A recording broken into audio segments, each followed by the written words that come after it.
Good morning, students. Let us start with the shear determination of shear strength of the soil. So, as in my previous lecture, we discussed about the shear strength of the soil. Now, let us discuss about the various methods to determine the shear strength and the shear strength parameters, which is C and phi. C is the cohesion and phi is the angle of internal friction. So there are basically four methods to determine these parameters: direct shear test, triaxial shear test, unconfined compressive strength, and last one is a vane shear test. So these tests are performed in the laboratory to determine shear strength parameters. So very first, let us start with the direct shear test first. Very first is the objective is to determine the shearing strength of the soil using direct shear test apparatus. Need and the scope. So in many engineering problems such as the design of foundation, retaining structures, slabs, slab of the bridges, abutments, pipes, sheet piling, etc. The value of angle of internal friction and cohesion is very important. Based on this C and phi values, we'll be able to determine the bearing capacity of soil, which involves indirectly to compute the or in designing the foundations or designing the various structures. So here we'll be using these direct shear test apparatus. Let us go with the apparatus which are used in this: direct shear box, loading frame, dial gauge, proving ring, tamper, straight edge, balance, then containers and the spatula. So here this is the figure of shear box. If you see, this is the shear box which is having the dimension of 60 by 60 by 50. These are the screws which are attached with this. Here the U arm is attached. Then these are the porous stones. These are the perforated plates. These are the plain plates or the grid plates. This is the loading pad. This whole assembly is called as a shear box assembly. This shear box is divided into two halves. This is the bottom half and this is the top half. This is the whole assembly. If you observe here, this is the base plate. Base plate, above that base plate there is a porous stone, then there is a grid plate, then the soil sample, again there will be the grid plate, then the porous stone, then the this is the top loading pad, and this is the normal load, or this is a small bearing ball which acts like a normal load, and this is the U arm which is attached to the loading yoke, and this is the metallic box in which this sample is kept.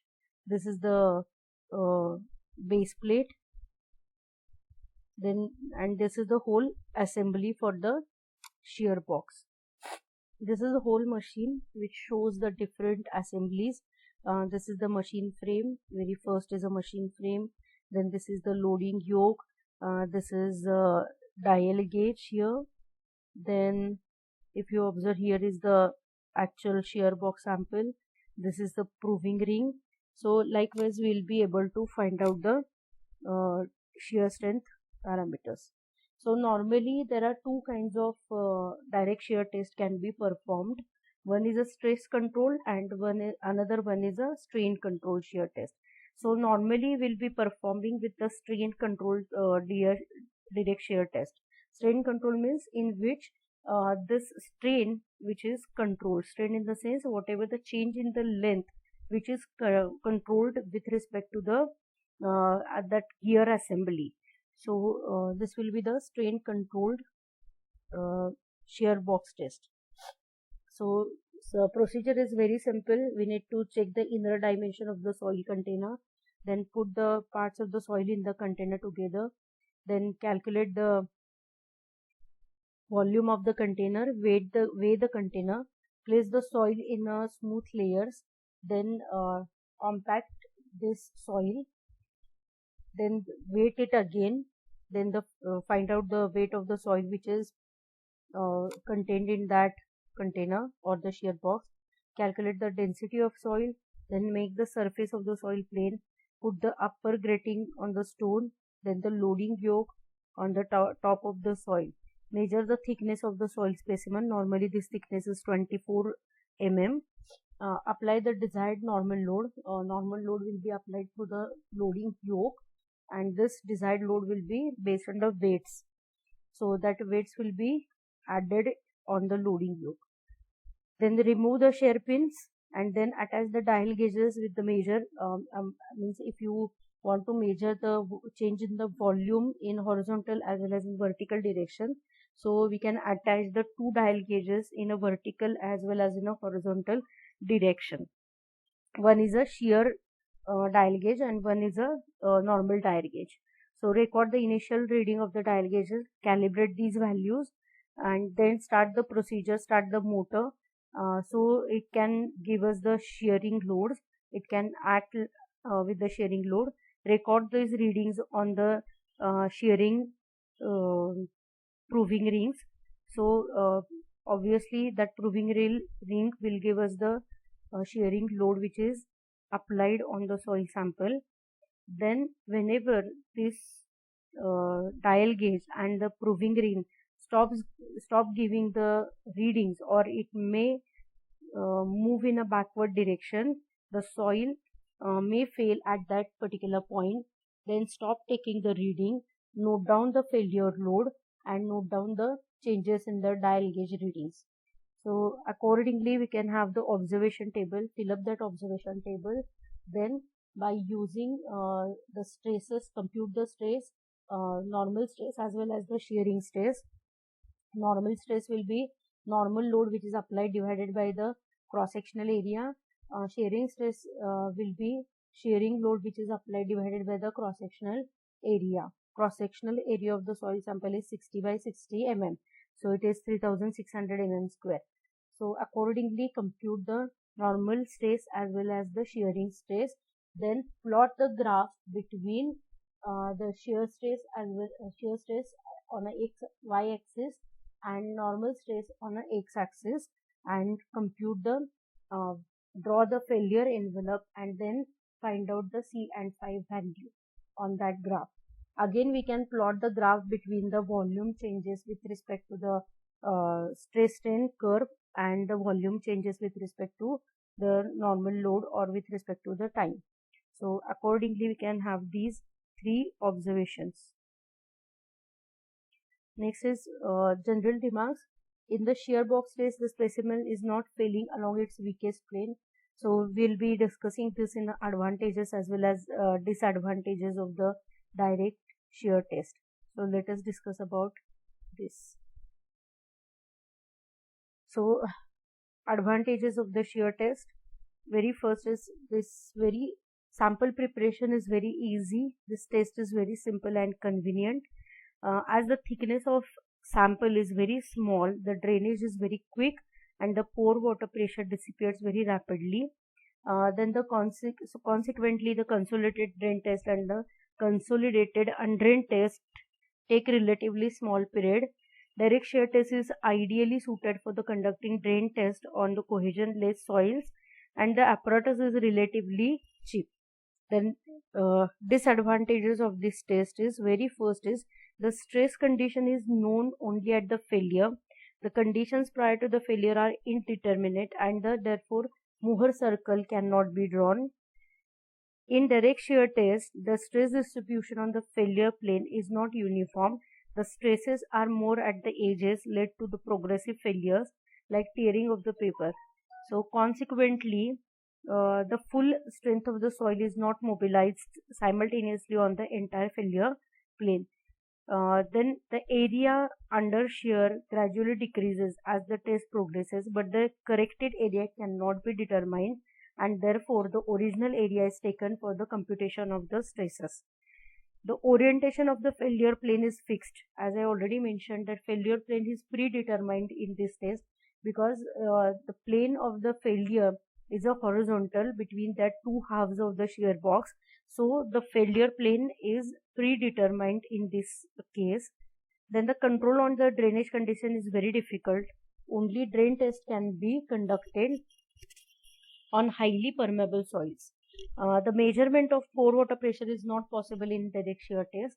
So it is really difficult to compute the effective stresses. Only we can find out the total stresses in the direct shear test Then the side walls of the shear box cause lateral restraint on the specimen and do not allow it to deform laterally. So as the specimen is confined with the shear box, so it won't allow to deform laterally. So it does not give us the exact idea about the actual strength of the soil. So this is the direct shear test. Secondly, triaxial shear test. Let us discuss about the triaxial shear test. It's very important shear test amongst the all tests which are performed to determine the C and phi value. This gives us the exact idea, or it's not a approximate. This test can be performed on both the kinds of soil like cohesive and cohesionless. So the most important apparatus which are used in the shear test, which is triaxial testing machine complete with the triaxial sail. This unit have the provision to insert a cylindrical soil specimen that is sealed by means of a rubber membrane to restrict the entry of lateral fluid. Radial fluid pressure and the vertical stress is applied by means of a piston arrangement. The unit also have the provision to prevent the drainage of the specimen. The fluid pressure in the sail can be measured by using the pressure measuring devices or the pressure gauges. Equipment for the loading, which is the load sail, which is normally we are using, or maybe the loading frame. Equipment to measure the loads and the deformation. Proving ring and the dial gauges can be used to measure the loads and as well as the deformation in the soil specimen. The test principle of a cylindrical specimen generally having the length to diameter ratio of 2 is used in the test and is traced under the condition of axial symmetry in the manner as shown in below figure. So if you see this figure, this is the cylindrical specimen which has given the load in a vertical as well as in a horizontal direction. So this is what called as a confining pressure, and this is the normal load. This is the typical schematic diagram for the triaxial test apparatus. So if you observe here, this is the test cell in which this is the actual sample, this is the O-ring, this is the porous stone, and this is the loading cap which is used, and this is the pipe which is given to the drainage. This is the second pipe which is given to the pore pressure measurement. This is the base. This is the third pipe which is to apply the confining pressure, and this is the loading arm through which the normal load is applied. This is the oil valve and this is the air release valve. So this is the typical arrangement of the triaxial shear test or the triaxial cell.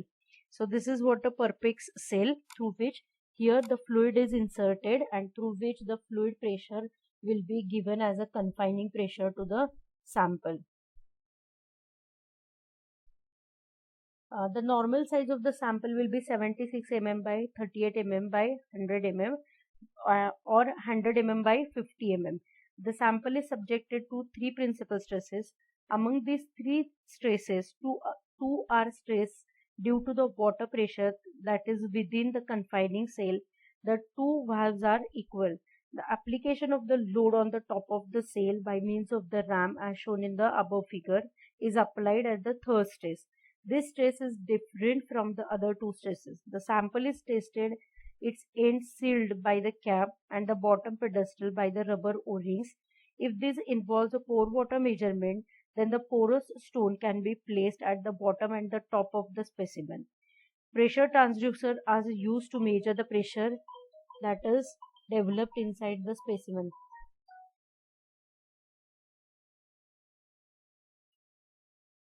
The triaxial shear test can be conducted in two steps. Very first step, the soil sample is prepared and set in the triaxial cell. Then the confining pressure is applied. And second step is the here deviator stress is applied, which is in additional to the axial stresses. This includes the shear stresses within the sample. The axial stress is applied increase till the soil sample fails. The applied stresses, axial strain and the pore water pressure is measured for the both the above steps.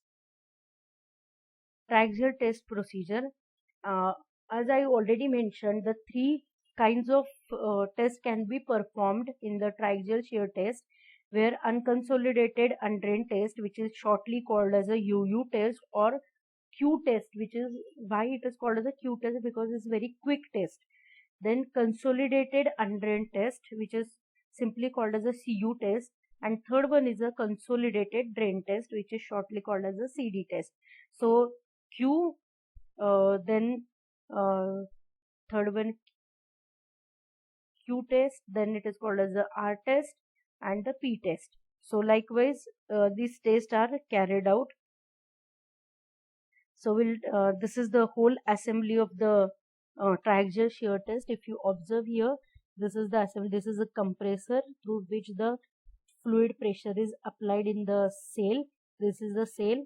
This is the pore water pressure measurement. This is the volume change measurement system. The back pressure and the confining pressure will be measured on this particular pressure gauge. So likewise, this is the typical arrangement for the triaxial shear test, the whole assembly. Now we will discuss about these three tests. Unconsolidated undrained test. As the name itself suggests, the soil sample is subjected to the cell pressure with no provision of the drainage. Here the cell pressure is maintained to a constant value and the applied deviator stress is increased till the sample fails. This is what called as a quick test. Then consolidated undrained test. Here during the application of cell pressure on the sample, drainage is permitted, and so that the consolidation also permitted, and the deviator stress is applied keeping the cell pressure constant and no provision for the further drainage. Then consolidated drain test. Here in this case, this stress is also called as a drained or slow test. Here the deviator stress is increased by allowing the drainage to happen as it was, and the cell pressure is also kept constant. Here the rate of the loading is applied slowly so that the excess pore water pressure is not developed within the sample. The sample prepared specimen is enveloped in the membrane and positioned in the triaxial shear test, triaxial cell. To this, the desired lateral pressure is applied. Till the specimen fails, the lateral pressure is applied. The vertical deformation and the total load which is given are recorded. The main objective of this test is to determine the values of cohesion and angle of internal friction. To determine these values, three different lateral pressure values have to be tested on the sample, and based on that we can compute the sigma 1, where the test specimen is subject to the all around pressure, which is sigma 3, and the deviator stress which is applied is a sigma d. Then the total vertical stress sigma 1 is equal to sigma d plus sigma 3. Based on this, we can draw the Mohr circle. So if we are taking the three different readings, then the three Mohr circles can be drawn with the help of the observations. And based on that, with these three Mohr circles, we can draw the common tangent, which is drawn on the sheet with respect to these three Mohr circles. And based on that, the y-intercept will give us the value of cohesion, and the slope of this failure plane or the tangent which is drawn will give us the angle of internal friction of the soil. As the loading increases, the cross section of the soil specimen, the loading can increase the cross section of the soil specimen. This will require a correction for the deviator stress sigma d. Here the correction is applied by assuming that the volume of the specimen remain constant and area varied. The corrected deviator stress is given by it is P1 upon A0 into 1 minus L1 upon L0. So this is the actually we can compute the corrected area here. Corrected area can be computed by using the A0 into in bracket 1 minus L1 by L0, where P1 is applied load, A0 is the original area of the cross section, L0 is the original length of the specimen, L is the deformation of the specimen. So based on that, we can compute the tau f is equal to C plus sigma 1 tan phi. So phi is known, C is known, we can compute the tau phi. So let us discuss the see, this is the Mohr circle which is drawn with respect to the values of sigma 1 and sigma 3. By using this triaxial test, we can observe the sigma 1 value, which is the normal principal stress, and this is the sigma 3, which is the minor principal stress. And based on this value, we can draw the Mohr circle, and tangent to this Mohr circle can be drawn. Based on that, the y-intercept will give us the C value, and the angle of this particular line or the failure envelope will give us the theta or the phi angle, which is the angle of internal friction. So this is particular diagram. So effective stress condition, if you able to measure the pore water pressure, then we'll be able to find out the effective stresses as well. Effective stress sigma dash is equal to sigma minus pore water pressure. So based on that, we can compute the this effective stresses. So we know this equation, that sigma 1 is equal to sigma 3 tan square 45 plus phi by 2 plus 2c tan 45 plus phi by 2. So by using this equation, we can able to compute the sigma 1 and the sigma 3 value, as well as if you know the C and phi values, we'll be able to find out this. So effective tau f dash is equal to C dash plus sigma 1 dash into tan phi dash. So pore water pressure measurement, it should be measured under the condition of the no flow either out of or into the specimen, otherwise the correct pressure gets modified. It is possible to measure the pore water pressure at one end of the specimen while drainage is kept taking place at the other end. The no flow condition is maintained by the use of null indicator. Essentially, a U-tube partially filled with the mercury can be used to measure the pore water pressure. Advantage of the triaxial test. This test is very advantageous, though there are certain disadvantages also, but let us discuss the advantages first. The stress distribution on the failure plane is uniform. The specimen is free to fail on the weakest plane. So we can determine the weakest plane by performing this particular test. We'll be able to find out the realistic values of the C and phi. So there is a complete control over the drainage. As far as if you consider the direct shear test, you are not able to find out the drainage, but here in this case we will be able to control the drainages. Pore water pressure or the pore water changes, volumetric changes can be measured directly. The state of stress at all intermediate stages up to failure is known. So we can determine the various stress system at the various stages. The Mohr circle can be drawn at any stage of shear. This test is suitable for accurate research work and the apparatus adaptable to the spatial requirements such as the extension test and the test for the different stress paths. Disadvantages of this test is, very first is the apparatus is elaborate, bulky and very costly. The drain test takes place a longer period in a comparison with the direct shear test. So because we will be providing, and particularly for clayey soil, if you provide with the drainage, then it take maybe this particular test may takes in days. So it's very elaborative process, longer process. So it is not possible to determine the cross-sectional area of the specimen at a larger strains, as the assumption that the specimen remains cylindrical does not hold good here. So this is the one of the major disadvantages of the triaxial test. The strain condition in the specimen are not uniform due to the frictional resistance produced by the loading cap and the pedestal disc. This leads to the formation of the dead zone at the each end of the specimen. And the last is the consolidation of the specimen in this test is isotropic, whereas in the field the consolidation is generally anisotropic. So these are the two tests here. I'll be stopping here. So in my next lecture I'll be discussing the remaining two tests, which is the unconfined compressive strain test and the vein shear test. So thank you.